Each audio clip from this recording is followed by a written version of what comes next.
To make the lining pieces, I cut all of the pieces out of various fabrics that I had lying around. It's not going to be shown on the final piece because it's going to be on the inside, so all the fabric doesn't have to match. So I have orange cotton, and then this is a really, really cute cat Halloween fabric. Unfortunately, I only had enough to make a couple panels out of it instead of lining the entire bodice with the cute little Halloween cats, but oh well, at least I got to use some of it. Then you're going to put them so that the wrong sides are together, and you're going to sew around the edges of the pieces using your 5/8 inch seam allowance, and then you're going to zigzag around the edges once again to keep them from fraying, but the bottom is still going to be left open, and this is so we can put the boning in it. And you're going to do this for all of your bodice lining pieces. Now we're going to make the channels for the boning. I'm going to start with a clear ruler and a pen, and then I'm going to mark on the middle of the lining. So this side is going to be close to the skin, this side is going to be in the middle, and then I'm going to have one more layer on top of the bodice, so this is the middle layer, and I mark with the pen a line over here and a line over here, and this is going to create a channel to insert the boning in. So then, now that I have the lines marked on it, I'm going to take my sewing machine and sew over the lines, and now we have a boning channel. For the boning, I'm using Ridgelin boning, which is a plastic woven boning that's a cheaper alternative to steel, which you see in most higher end corsets. And then what I'm going to do is use a pair of scissors and cut a piece so that it's the length of my channel minus enough so that I have room to sew along the seam allowance.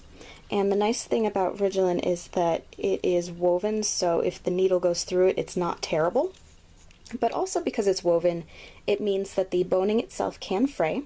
So before you insert the boning into the channel, you're going to want to use a lighter and melt the ends using normal safety precautions while using a lighter and melting plastics, so anything that is mentioned on the packaging and usual fire safety precautions. After the boning has been inserted, sew the bottom of the piece shut and then zigzag the edges to keep it from fraying. We're going to do this for all of the bodice lining pieces. And this is what the bodice lining looks like after it has the boning inserted and all of the panels have been sewn together. For the front part of Rumi's bodice, I started by cutting out the center piece out of white satin, and then I placed some pieces of black satin ribbon in a crisscross design along the middle of it, and then zigzagged around the edges to attach the ribbons and to keep the edges from fraying. For the side panels of the bodice, I used orange satin, and since I could not find any gold and orange fabric that was printed for use for her bodice, I made it myself by then taking the orange satin and then painting all over it little Halloween designs, just free-handed, using a combination of gold acrylic paint and textile medium. Next, I inserted the white middle panel in between the two orange side panels and added some trim along the sides of the centerpiece.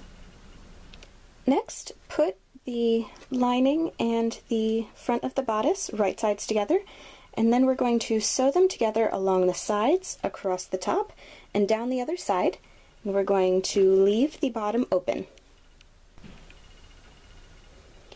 Now we're going to turn the bodice right side up and top stitch around the edge, and then also stitch along the bottom to keep everything together. Next, I took more of the ruffled trim and sewed it along the top of the bodice. Next, I used some Jewel-It. This is a adhesive, and then I used that to glue the rhinestones on along the center of the ruffled trim. For the bow on the center of Rumi's bodice, I just tied a bow using some black satin ribbon and sealed the ends with some clear nail polish. And now we're just going to hand sew the bow onto the bodice. For the bat in the center of the bodice, I'm using these cut out paper bats that I got from Michael's. Found a pack of them for pretty cheap. I got these last year and they are super sparkly, and the glitter sheds all over everywhere. So I went to seal it to keep the glitter from going everywhere, and I used Mod Podge, and as you can see I used matte Mod Podge, and that pretty much killed all of the sparkle from the glitter. So thankfully I'm not going to have this side out, but if you want to preserve the glitter, I definitely recommend using either a gloss or a glitter type Mod Podge or other varnish to keep it from turning matte. Next, I painted the bat gold and used a needle to poke 2 holes in the middle of it so that we have something to put the needle through when we sew it onto the bodice. I then glued 1 rhinestone on to cover up the stitching. For the drape in front of the bodice, I'm using Simplicity 1093, and I'm using the skirt pattern. Now, it's a basic circle skirt pattern, but I use that to create the pieces for the drape. So we have, it is a circle on top, and then it's widest in the front and tapers along the edges. So the front panel was cut on the fold, but the side panels, because I need the bodice to be able to open up and lace up the back, they were cut so that there is a cut line in the middle of them to make it easier to assemble everything together.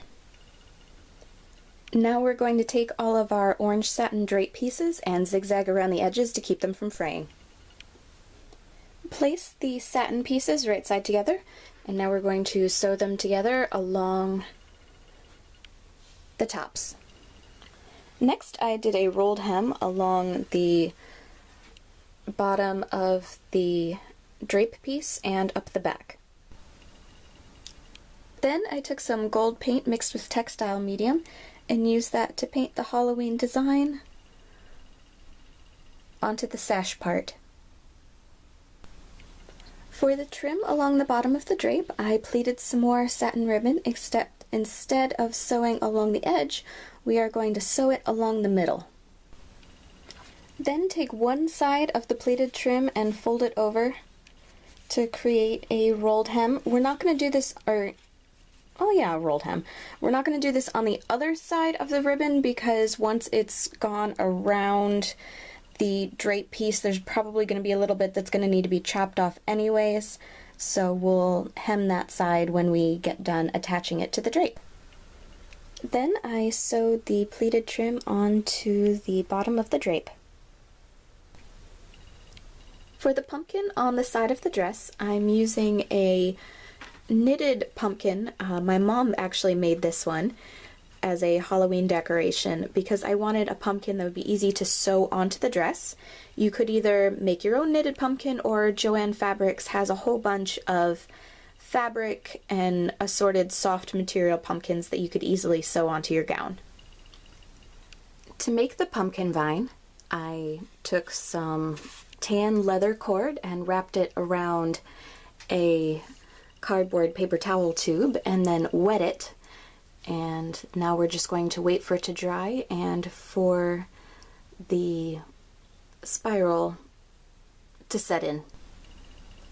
Next, I used some eye pins and some fake pearls to create a chain, and then I sewed it onto the knitted pumpkin. I bought some fake leaves from Michael's, and now I'm going to hand sew 1 leaf to the top of the pumpkin and 2 leaves underneath the pumpkin.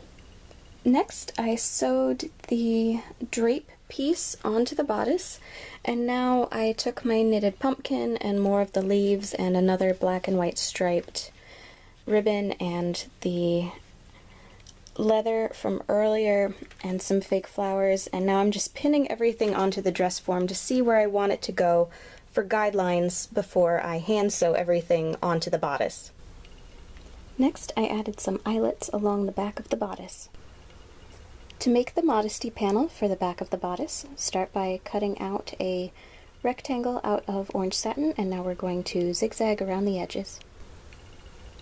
Next, sew some guidelines along the sides of the rectangle, and then what you're going to do is fold them inward on either side, then fold the rectangle in half and sew the two edges together.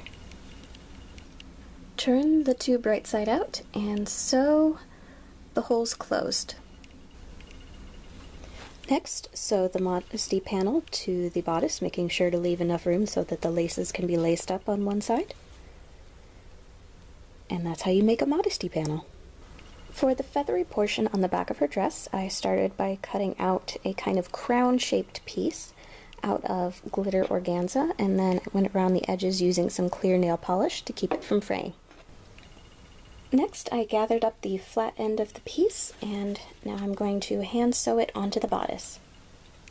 Next, I made some chains to dangle down the back of the dress, so I used some glass pearls and some plastic orange beads, and then I used some eye pins to turn them into little charms like that, and now I'm going to use some jump rings to connect them together. I also sewed on a Halloween themed chain to give it a little bit more detail. For the tie on the back of the bodice, I have some black and orange striped ribbon, and I cut it to length and then just finish the edges using a little bit more of the clear nail polish. And with that, the bodice is done. For more cosplay sewing tutorials, please subscribe, and as always, if you have any suggestions for any character you'd like to see me make a tutorial for, let me know in the comments below. Thank you!